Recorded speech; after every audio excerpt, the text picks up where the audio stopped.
Hi students, welcome back to my YouTube channel. इस topic में भी हम इवोपरेशन के बारे में बात करेंगे। हमारे पास एक क्वेश्चन है, why we feel cool when we pure acetone on your palm. कि जब भी हम एसीटोन को अपने किस पे रखते हैं, हथेली। एसीटोन क्या होता है? हमारे पास नेल पेंट जो लड़कियां लगाती हैं, नेल पेंट। जब भी हम उसको अपने हाथ पे, हथेली पे रखते हैं तो वो कैसा फील होता है? बिल्कुल ठंडा सा फील होता है। वो किसकी वजह से होता है? वो इवोपरेशन की वजह से होता है। During evaporation particle of the liquid absorb energy.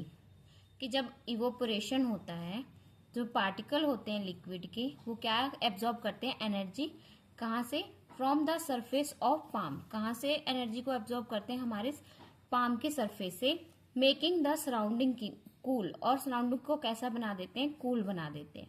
ठीक है, आप ये मतलब एक बार प्रैक्टिस करके देखना कि आपको कैसा फील होता है। उसके बाद हमारे पास सेकंड क्वेश्चन है, why do people sprinkle water on the roof after a hot sunny day. आपने देखा है कि जब बहुत ज्यादा गर्मी पड़ती है, गर्मियों के दिनों में, तो लोग छत के ऊपर पानी देते हैं ताकि वो ठंडा रह सके। इसका कारण क्या है? इवोपरेशन। जितनी इवोपरेशन होगी उतना ज्यादा कूलिंग होगी।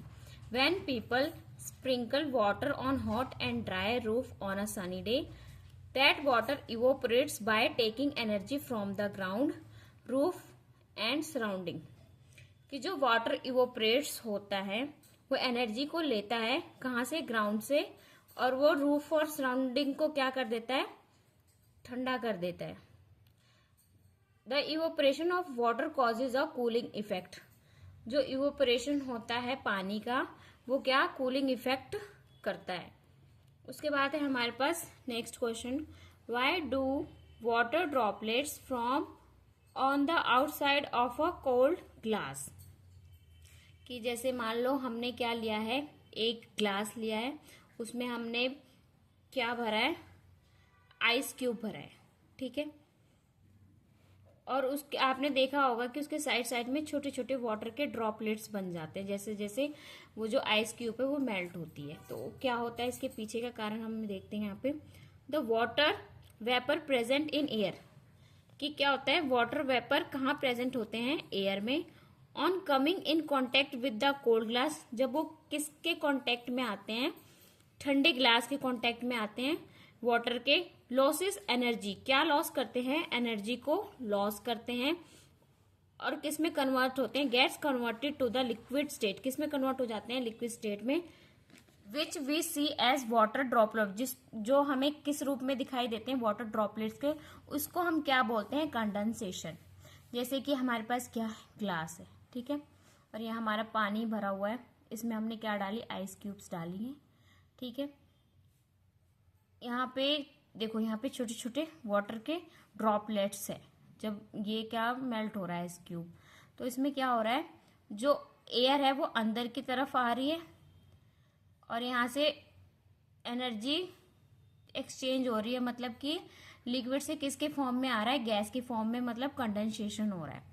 उसके बाद हमारे पास नेक्स्ट है, why does a desert cooler cools better on a hot and dry day. ये मतलब जो हमारे पास कूलर होता है ना, वो गर्मियों के दिन में ज्यादा मतलब ठंडी हवा देता है एज कंपेयर टू नॉर्मल जो गर्मी होती है।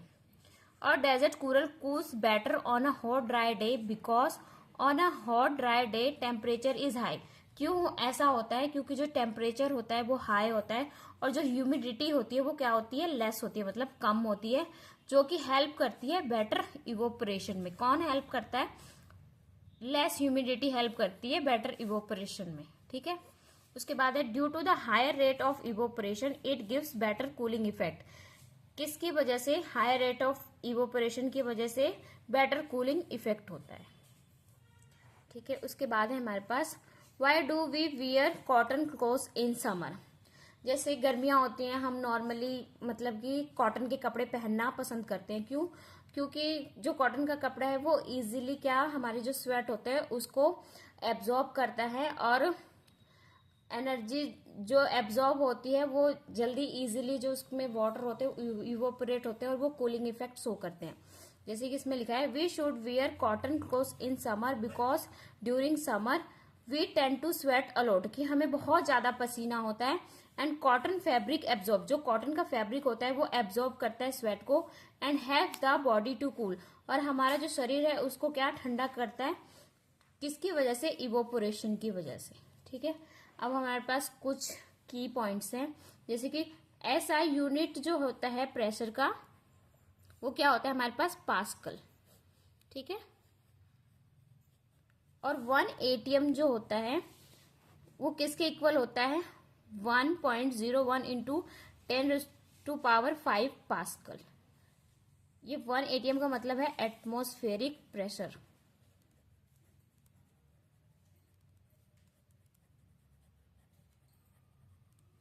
अब हमारे पास एक टर्म होती है intermolecular force of attraction. Intermolecular force of attraction क्या होता है, force between particles of matter. किसके बीच में फोर्स होती है, पार्टिकल्स ऑफ मैटर के बीच में फोर्स होती है, जिसको हम क्या बोलते हैं, इंटरमोलिकुलर फोर्स ऑफ अट्रैक्शन। उसके बाद हमारे पास है intermolecular space. The space between particles of matter is called, जो पार्टिकल्स के बीच में स्पेस होता है मैटर के, उसको हम क्या बोलते हैं, intermolecular space. As the temperature rises, जैसे हमारा टेम्परेचर बढ़ता जाता है, पार्टिकल्स मूव फास्टर, जो हमारे पार्टिकल्स है वो तेजी से मूव करने लगते हैं। Because kinetic energy of particle, जो काइनेटिक एनर्जी होती है पार्टिकल की, वो क्या हो जाती है, बढ़ जाती है। किसकी वजह से, जब टेम्परेचर इंक्रीज हो जाता है। मतलब कि इसका मतलब ये है कि जो काइनेटिक एनर्जी है वो डायरेक्टली प्रोपोर्शनल है टेम्परेचर की। जैसे जैसे हमारा टेम्परेचर बढ़ेगा वैसे वैसे हमारी क्या बढ़ेगी, काइनेटिक एनर्जी बढ़ेगी।